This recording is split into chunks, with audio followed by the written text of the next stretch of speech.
All right, well, look, we're just really humbled to get a win and probably put on a clinic of how to snatch victory from the jaws of defeat. I think there was, as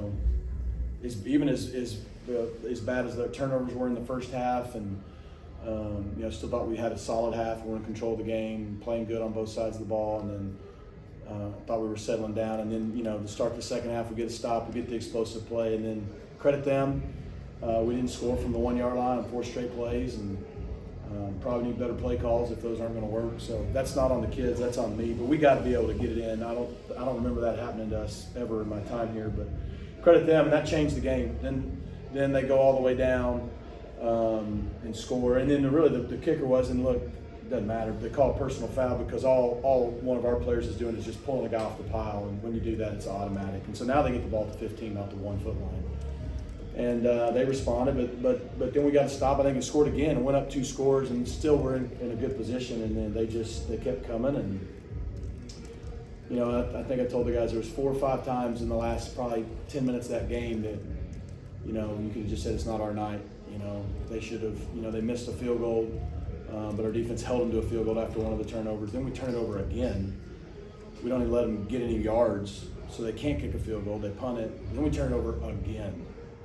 And and then credit Casey Horney, Kyle Cooper, and Scott Simons, our special teams and defensive staff, for devising a must block situation. One of those things you don't really need it till you need it, and had just been working it recently. And Jafar and the guys for executing it, kept us in the game, and then defense stopping them again on a 2-point play. So credit Duke, Manny. I have so much respect for him. Their guys deserve to win that game too.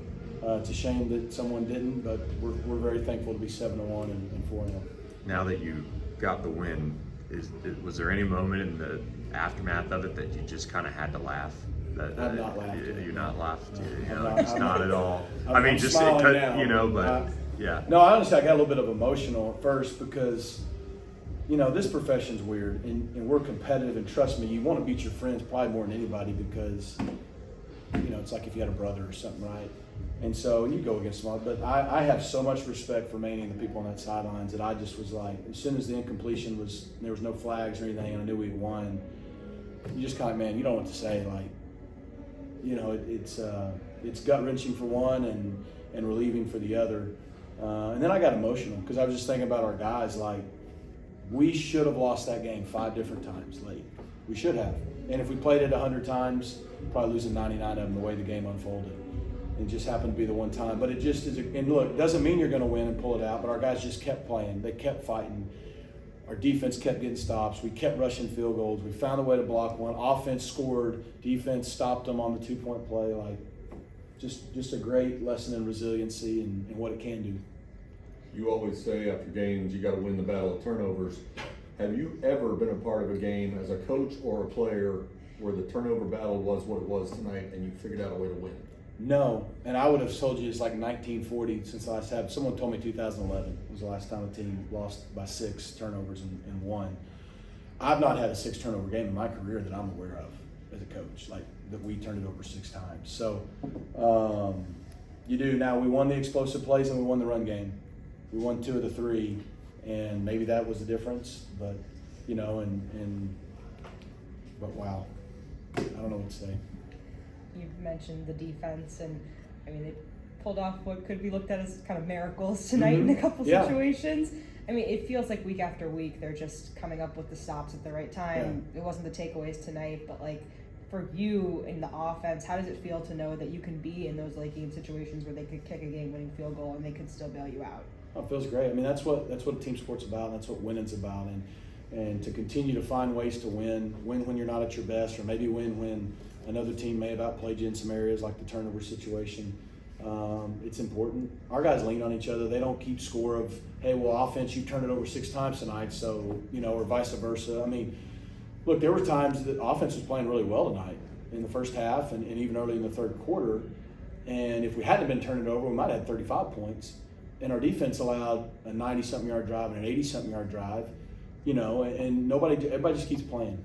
And so, yeah, I was just really proud of the way our guys stuck together in a tough situation. You mentioned, after each of Duke's turnovers, they didn't score points off of those. Yeah. What does that say about the response to your defense? That's arguably the most staggering stat of all. Not that it was 6-0, and really 7 if you count having the ball at the 1 yard line and not scoring. That might as well be it. I mean, that's turnover on downs, right? So 6-0 or 7-0, and they had 0 points in the game off turnovers. It's pretty remarkable.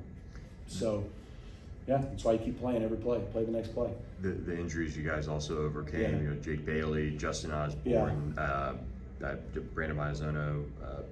Any Kevin a updates? couple But times, yeah, Kevin Elijah obviously, Roberts a couple times, yeah. Any updates on any of those guys? But also, just can you speak to again that resiliency? Yeah, I'm glad you asked that. Just so everybody, yes, I don't have any clarity on the severity of the injuries. I know Brandon was in a sling, but at least at halftime I was told it's not as bad as it looks. So I don't know what that means for next week, but I don't know if it's. And then same thing with Jake. Hopeful that it's not as bad as we thought. He just didn't have any strength, so he couldn't go back in. Same thing with J.O. I think it was a stinger maybe, and Ben Sparks goes in there, and Logan Parr's playing beat up. Elijah went down, came back. Kevin went down, got a scare. He was able to come back. So we'll see. I mean, we're beat up. We're gonna have to find a way to grind out another game next week at home before we get an off week. But the point I want to make is so Roderick Daniels has not taken a snap at receiver in over a month. He has not played a snap at receiver in over a month. And as soon as Jay got hurt, he went back to receiver without taking a single snap. That's how smart he is. That's what a football player, that's what a team guy he is. And Carter Campbell was available to play as well. Those guys did a great job standing in, and all he does is have 2 massive explosive plays. He's just a winner, man. So, and that's kind of what he's been these last 3 years here for us. But running back, receiver, whatever you want him to be, and so really proud of him. And then Matthew Hibner tonight, thought he stepped up big time with RJ being out. So him and Stone. There's a school of thought, or at least there used to be, that in overtime you go for 1 at home and go for 2 on the road. Yeah. Were you surprised that Duke went for 2? Not at all. That's exactly what he should have done. And honestly, now, if the roles would have been reversed, that's what we would have done. Because you got to go for 2 the second overtime anyways. And then after the second overtime, that's all it is a 2-point shootout. So you kind of know now, most of the time, coach is going to go. If you score second in that scenario, you're gonna go for 2. Why wouldn't you? You at least now know you got to play. You got a chance to end the game on your terms. You're not guaranteed another opportunity in the next overtime. And if you both happen to score, you're going to have to do it then anyway. So let's just do it now. And no, they made the right call in what they did. I thought Scott did a good job of seeing the formation and adjusting our call after the timeout, and our guys made a play. For Kevin, is this a game where you just kind of want to burn the tapes, or is there something you hope he can take away from this? You want to burn him. We're not going to. We're going to watch him. We're going to get better. He was really down, but I think we picked him up. I hope. I mean, he's beat up, but he's down because he has high expectations of himself. But the number one job of a quarterback is to win, and we won. And his teammates picked him up tonight, and so he'll be fine. Like we all have nights when we're not at our best, and we found a way to win. Any great season, any championship run, anything like that a team's ever been on, you're going to look back and have 1 or 2 games that you're like, we probably shouldn't have won that one, but we found a way to do it, and so that's what tonight was for us.